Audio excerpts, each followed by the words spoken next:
Shaukat Khanam cancer hospital की website पर एक वाकया छपता है जिसमें खुर्शीद नामी एक शख्स है, स्वाबी का रहने वाला है। हंसता बसता उसका घर है, 3 बच्चे हैं और ईंटों का वो काम करता है। अचानक से क्या होता है कि उसके दर्द फील होता है जबड़े में और सारा जो सिनेरियो है वो ही बदल जाता है। उसको कैंसर डायग्नोज होता है। सारा जो पैसा है पानी की तरह वो लगना शुरू हो जाता है इस पे। बच्चा जो स्कूल जाता था उनको वहाँ से हटा लिया गया और उसके बाद क्या हुआ, उस बच्चे को किसी फर्म में या किसी भी करीबी जो क्लिनिक था उसमें एज अ स्वीपर काम करना पड़ा। किस लिए? ताकि वो सिर्फ 2 वक्त की जो रोटी है वो खा सके। इस कदर कशीदा हालात हो गए। और ये किसी एक खुर्शीद या किसी एक शख्स की कहानी नहीं है, बल्कि हजारों बल्कि लाखों लोग ऐसे हैं जिनके साथ ये वाकयात पेश आते हैं। अगर आप सिर्फ एशिया के स्टैटिस्टिक्स देखें तो 2018 में 1,77,384 अमवात हुई हैं कैंसर के साथ और 3,54,864 नए केसेस रिपोर्ट हुए हैं। और एक सर्वे के मुताबिक 70% लोग इनमें ऐसे हैं जिनकी अमवात हो गई। मेल्स में, मर्दों में ये पाया जाने वाला ये सबसे ज्यादा जो है वो कैंसर है, मुंह का जो कैंसर है। और इसी तरह 2020 में एक रिपोर्ट के मुताबिक जो सेकंड लीडिंग काज थी, यानी जिस वजह से मौत होती है, उसमें दूसरी बड़ी वजह जो थी वो मुंह का कैंसर था। अब उस खुर्शीद के साथ क्या हुआ, क्या उसकी स्टोरी है, ये मैं बाद में आपको बताऊंगा। पहले मैं आपको ये क्लियर कर दूं कि कैंसर होता क्या है। अगर आप अपने घर के लॉन को देखें, उसमें घास वगैरह लगी हुई है, सब्जी लगी हुई है, बड़ी अच्छी एक लग रही है, उसकी कांट छांट होती रहती है, तो वो सारी चीजें उसमें कारआमद होती हैं। लेकिन अगर अचानक से उसमें कोई जंगली जड़ी बूटियां जो हैं वो बहुत ज्यादा ग्रो करना शुरू कर जाए तो क्या होगा कि कुछ ही दिनों में वो सारी जो लॉन है वो जड़ी बूटियों से भर जाता है। अब उसमें वो सब्जियां, वो घास फूस तो है, लेकिन कोई भी चीज जो है वो कारआमद नहीं है। बिल्कुल इसी तरह अगर हमारी बॉडी में किसी पार्ट में, किसी जगह पर कुछ सेल्स ग्रो करना शुरू हो जाए और बहुत तेजी से इमेच्योरली वो ग्रो करना शुरू कर दे और इतने ज्यादा बने कि कोई सेल भी किसी काम का ना हो, तो इस सिनेरियो को, इस सिचुएशन को हम कैंसर कहते हैं। अब मुंह का जो कैंसर है वो बाकी जो बॉडी के ऑर्गन्स हैं उनसे जरा डिफरेंट होता है। उसकी वजह क्या है कि बाकी बॉडी में जो कैंसर होगा वो किसी एक ऑर्गन को, गुर्दे को या फेफड़ों को या किसी भी चीज को इफेक्ट करेगा, लेकिन मुंह के अंदर जो होगा वो सारे टिश्यूज को इफेक्ट करेगा। और इसका जो मेन हब है वो पाकिस्तान, इंडिया और बांग्लादेश है। इसकी वजह भी मैं बता देता हूं। लेकिन जो ओरल कैंसर है वो लिप्स पे भी हो सकता है, चीक्स पे भी हो सकता है, जुबान के ऊपर भी हो सकता है, जुबान के नीचे भी हो सकता है। ये सारी जो स्पेसेस हैं, प्लेसेस हैं जहां पे ये ओरल कैंसर पाया जाता है। अक्सर लोग ये समझते हैं कि सिगरेट पीने से ये चीज होती है। सिगरेट पीना एक इसका कॉज जरूर है, लेकिन इसके अलावा जो इस चीज को सेफ ख्याल करते हैं कि जो तंबाकू चबा लिया, सुपारी या पान वगैरह, ये सारी चीजें भी इस कैंसर का बायस बन सकती हैं। इसके अलावा जो पान में गुटखा वगैरह होता है, चूना या जो भी चीजें हैं, सुपारी है, इसके अलावा फैमिली में हिस्ट्री ये हो सकती है और पुअर जो डाइट हम लेते हैं, जो प्रॉपर बैलेंस डाइट नहीं है, अच्छी डाइट नहीं है, उनकी वजह से भी ये कैंसर हो सकता है। इसके रिस्क को कैसे कम किया जाए, उसके लिए आपका बाखबर होना, चीजों की प्रॉपर इंफॉर्मेशन होना और उसके मुताबिक जो हिफाजती इक़दाम है वो लेना बहुत जरूरी है। उसके बारे में मैं आज बात करूंगा। सबसे पहली जो जरूरी चीज है कि अगर कैंसर स्टेज का कोई कैंसर बन रहा है मुंह के अंदर या कहीं भी,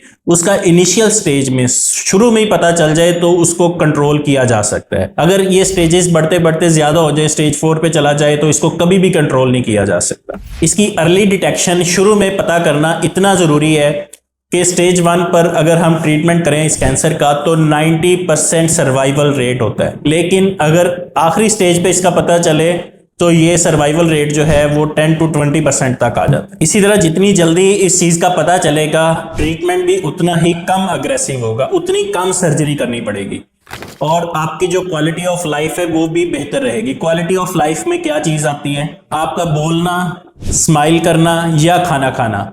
बाज़ औक़ात अगर स्टेज ज्यादा हो जाए तो ट्रीटमेंट तो हो जाता है, लेकिन अफसोस के साथ वो शख्स कभी भी जिंदगी में ना बोल सकता है, ना खाना प्रॉपर्ली खा सकता है, ना स्माइल कर सकता है। इस हद तक ये खतरनाक है। तो कुछ ऐसे रेगुलर साइंस होते हैं जो प्री कैंसर स्टेज में यानी स्टार्ट में अपीयर होना शुरू होते हैं।